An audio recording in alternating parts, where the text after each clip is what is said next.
اعوذ باللہ من الشیطان الرجیم بسم اللہ الرحمن الرحیم یا بنی آدم خذوا زینتکم عند کل مسجد وکلوا واشربوا ولا تسرفوا انہ لا یحب المسرفین۔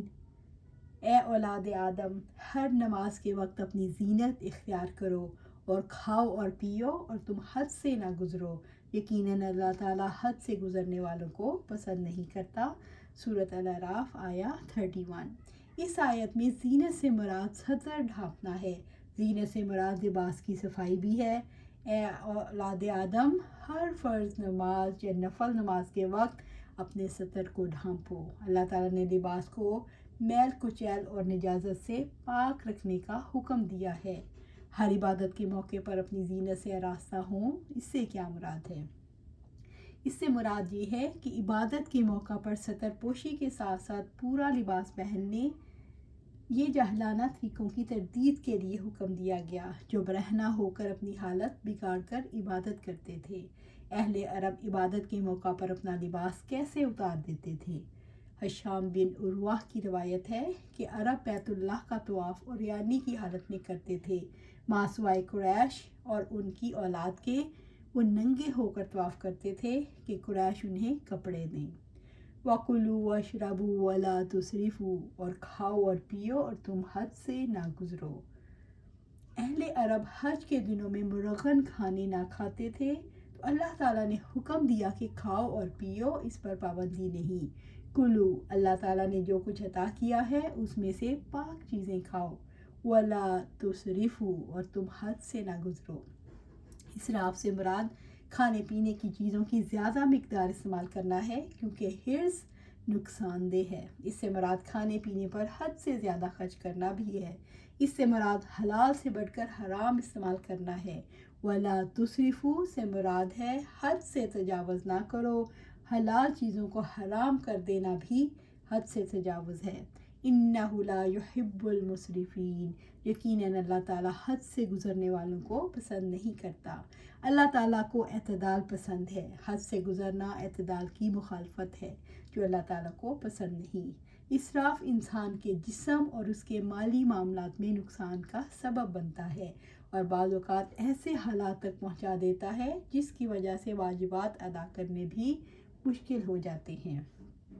قُلْ مَنْ حَرَّمَ زِینَةَ اللَّهِ الَّتِی أَخْرَجَ لِعِبَادِهِ وَالطَّیِّبَاتِ مِنَ الرِّزْقِ قُلْ هِیَ لِلَّذِینَ آمَنُوا فِی الْحَیَاةِ الدُّنْیَا خَالِصَةً یَوْمَ الْقِیَامَةِ کَذَلِکَ نُفَصِّلُ الْآیَاتِ لِقَوْمٍ یعلمون۔ آپ پوچھیں، کس نے اللہ تعالیٰ کی زینت کو حرام کر دیا اور پاکیزہ رزق کو جسے اس نے اپنے بندوں کے لیے نکالا ہے؟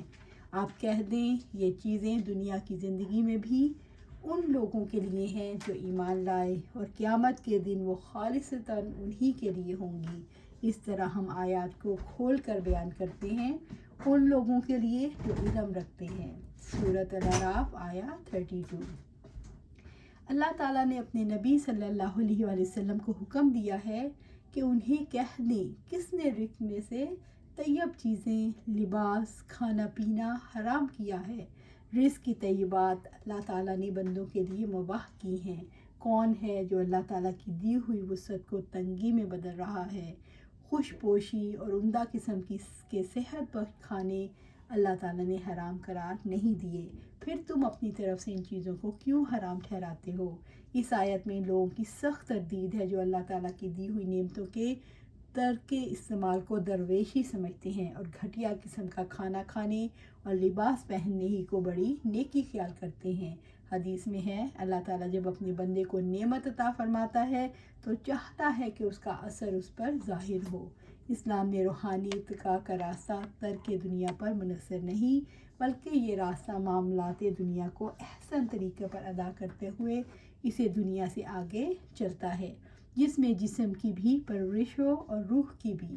اور جو لوگ ترک دنیا کی راہ اختیار کر کے روحانی ارتقاء چاہتے ہیں تو یہ پابندیاں اللہ تعالیٰ نے قطعاً نہیں لگائیں، یہ ان کی اپنی خود ساختہ ہیں۔ اللہ تعالیٰ تو یہ چاہتا ہے اس نے جس انسان پر جو انعام کیے ہیں ان کا اثر اس کی طرز زندگی سے ظاہر ہو۔ اللہ تعالیٰ کی زینت کو کیوں حرام نہیں کیا جا سکتا؟ اللہ تعالیٰ نے زینت کو خود اپنے بندوں کے لیے نکالا ہے۔ اللہ تعالیٰ نے زینت کو پاک قرار دیا۔ قُلْ هِيَ لِلَّذِينَ آمَنُوا فِي الْحَيَاةِ الدُّنْيَا خَالِصَاتٍ يَوْمَ الْقِيَامَةِ، آپ کہہ دیں یہ چیزیں دنیا کی زندگی میں بھی ان لوگوں کے لیے ہیں جو ایمان لائے، اور قیامت کے دن وہ خالصتاً انہی کے لیے ہوں گی۔ کیا زینت اہل ایمان کا حق ہے؟ رب العزت نے واضح فرمایا کہ زینت کی چیزیں دنیا کی زندگی میں بھی اہل ایمان کے لیے ہیں، قیامت کے روز تو زینت پر خالصتاً اہل ایمان کا حق ہوگا۔ رب العزت نے فرمایا وَأَن لَوِ اسْتَقَامُوا عَلَى الطَّرِيقَةِ لَأَسْقَيْنَاهُم مَاءً غَدَقًا، اور یہ کہ اگر لوگ راہ ہدایت پر ثابت قدم رہتے تو ہم انہیں ضرور بہت وافر پانی سے پلاتے۔ سورۃ الجن آیا 16۔ در حقیقت کافر اس لائق نہیں کہ کوئی بھی نعمت اسے دی جائے اور کسی بھی نعمت سے منقطع ہو، لیکن اللہ تعالیٰ کے نزدیک دنیا بے حیثیت ہے، اس لیے کافروں کو بھی دے دیتا ہے۔ سہل بن سعد رضی اللہ تعالیٰ عنہ سے روایت ہے کہ آپ صلی اللہ علیہ وآلہ وسلم نے فرمایا اگر دنیا اللہ کے نزدیک مچھر کے پر کے برابر بھی کوئی حیثیت رکھتی تو کسی کافر کو ایک گھونٹ پانی بھی نہ پلاتا۔ کذالک نفصل الآیات لقوم یعلمون، اس طرح ہم اپنی آیات کو کھول کر بیان کرتے ہیں ان لوگوں کے لیے جو علم رکھتے ہیں۔ اللہ تعالیٰ کی بیان کردہ باتوں سے کون فائدہ اٹھاتے ہیں؟ اللہ تعالیٰ کی بیان کردہ باتوں سے علم رکھنے والے ہی فائدہ اٹھا سکتے ہیں۔ وہ جانتے ہیں کہ یہ آیات اللہ کی جانب سے ہیں اور ان آیات کو سمجھتے ہیں اور ان میں غور و فکر کرتے ہیں۔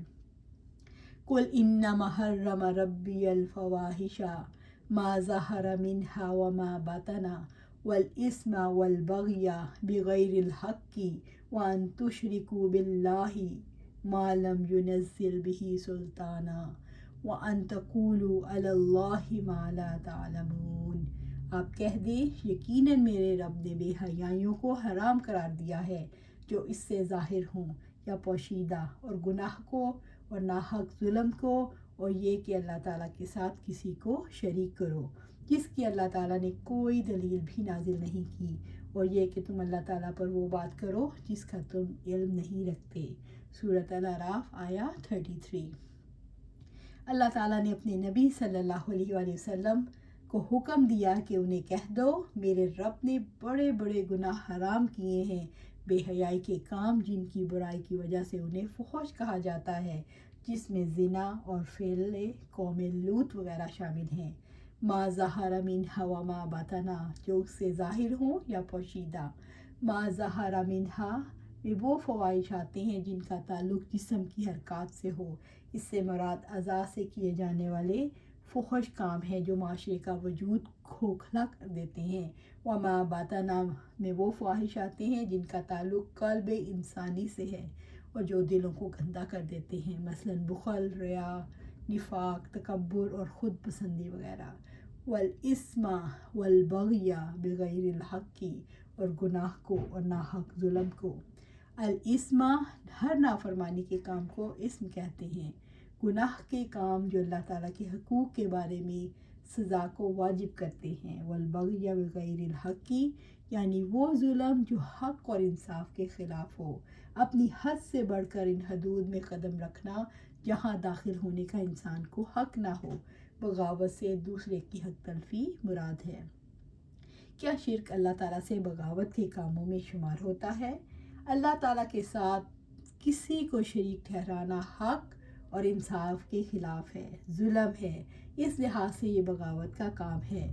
وَأَن تُشْرِكُوا بِاللَّهِ مَا لَمْ يُنَزِّلْ بِهِ سُلْطَانًا، اور یہ کہ تم اللہ تعالیٰ کے ساتھ کسی کو شریک کرو جس کی اللہ تعالیٰ نے کوئی دلیل نازل نہیں کی۔ شرک یہ ہے کہ اللہ تعالیٰ کی مخلوق میں سے کسی کو اس کے ساتھ عبادت میں شریک ٹھہرایا جائے۔